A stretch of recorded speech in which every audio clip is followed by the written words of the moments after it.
untuk mengembangkan ekonomi warga desa yang terdampak pandemi COVID-19. Tapi tolong dijelaskan dulu PKTD ini sebenarnya apa sih, Bu? Ya.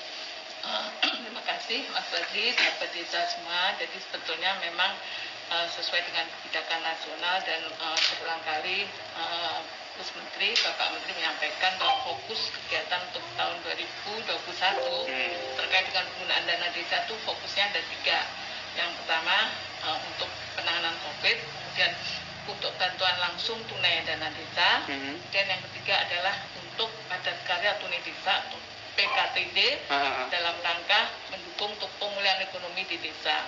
Jadi sebetulnya padat karya tunai desa ini adalah kegiatan pemberdayaan masyarakat di desa yang diperuntukkan bagi masyarakat miskin, masyarakat marginal, tentunya menggunakan sumber daya lokal yang ada di desa, kemudian menggunakan tenaga kerja mereka, kemudian menggunakan teknologi lokal, teknologi yang sederhana, jadi bukan teknologi yang tinggi ya, teknologi yang sederhana, kemudian dalam rangka memberikan kesempatan kerja kepada masyarakat miskin yang di desa karena ada pandemi COVID ini, juga untuk upaya meningkatkan pendapatan masyarakat di desa. Jadi intinya kegiatan pemberdayaan masyarakat sifatnya juga harus yang produktif. Jadi kegiatan padat karya tunai desa ini kegiatannya adalah kegiatan yang produktif, baik itu terkait dengan infrastruktur yang produktif maupun kegiatan yang ekonomi produktif, dan tadi sekali lagi menggunakan teknologi lokal yang di desa, jadi bukan teknologi yang tinggi. Ya, sumbernya berarti dari dana desa itu. Iya, untuk sumber pendanaan padat karya tunai desa, padat karya tunai dana desa ini adalah menggunakan dana desa. Tentunya itu juga harus ditetapkan mulai dalam perencanaan pembangunan desa yang disepakati atau dibahas melalui musyawarah desa. Jadi tetap alurnya diputuskan di dalam musyawarah desa. Musdesus. Ya. Musyawarah desa aja. Jadi apa-apa yang dibutuhkan oleh masyarakat sesuai dengan kebutuhan prioritas masyarakat. Kalau jenis-jenis pekerjaannya kayak apa kalau PKTD yang boleh di PKTD itu ya? Tadi seperti saya sampaikan arahnya ada 2 ya, untuk infrastruktur produktif maupun untuk ekonomi produktif. Jadi tidak hanya membangun sarana prasarana.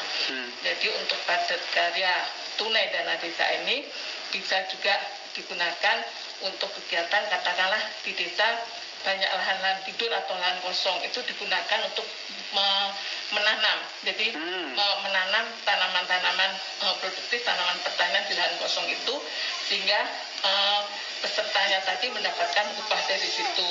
Kemudian juga digunakan untuk memelihara atau merawat aset desa atau fasilitas umum yang ada di desa. Misalnya kalau di Jawa itu tanah desa, itu digarap oleh Pemdes melalui program PKTD ini, dan pekerjanya adalah masyarakat sekitar. Ya, gitu yang menggarap lahan tersebut. Nah, nanti hasilnya kan nanti jadi pendapatan desa. Jadi pendapatan desa dan bisa dikelola oleh Pemdes juga. Jadi tetap masyarakat menerima upah dari PKTD tadi, dari dia ikut itu tadi. Kemudian jadi upahnya itu bukan nunggu panennya itu bukan nunggu hasil panen.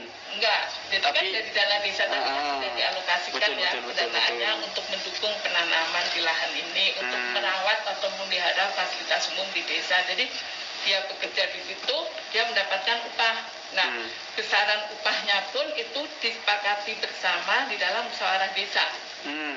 Jadi semuanya disepakati dalam musyawarah desa, besaran upahnya mengikuti juga ketentuan upah minimal yang di setempat.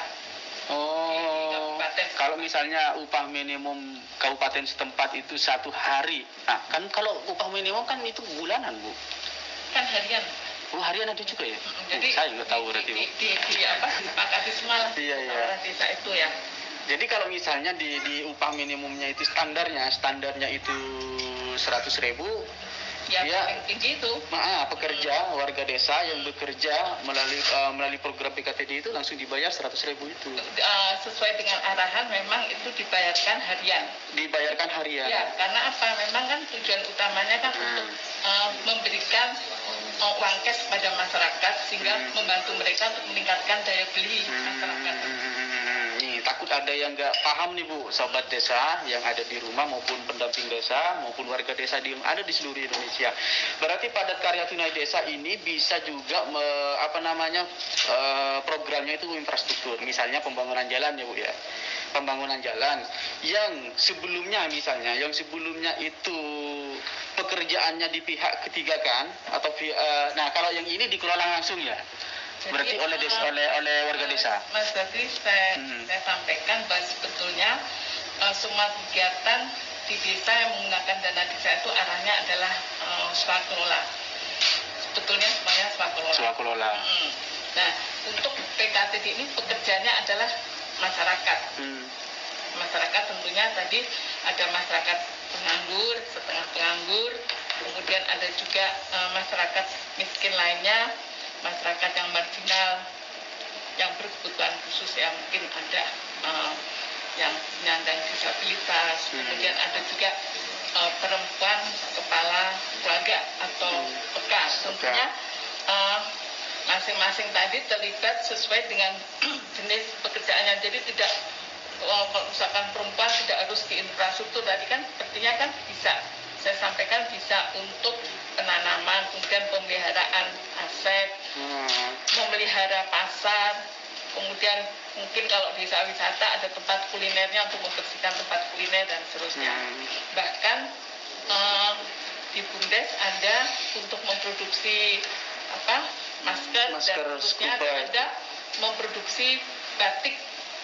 Di Jawa Tengah itu ada tuh pakai Padat Karya Tunai Desa. Jadi ibu-ibu diberdayakan sebagai tenaga kerja di sini. Dan upahnya diberikan harian sesuai dengan kesepakatan hasil musyawarah desa tadi itu.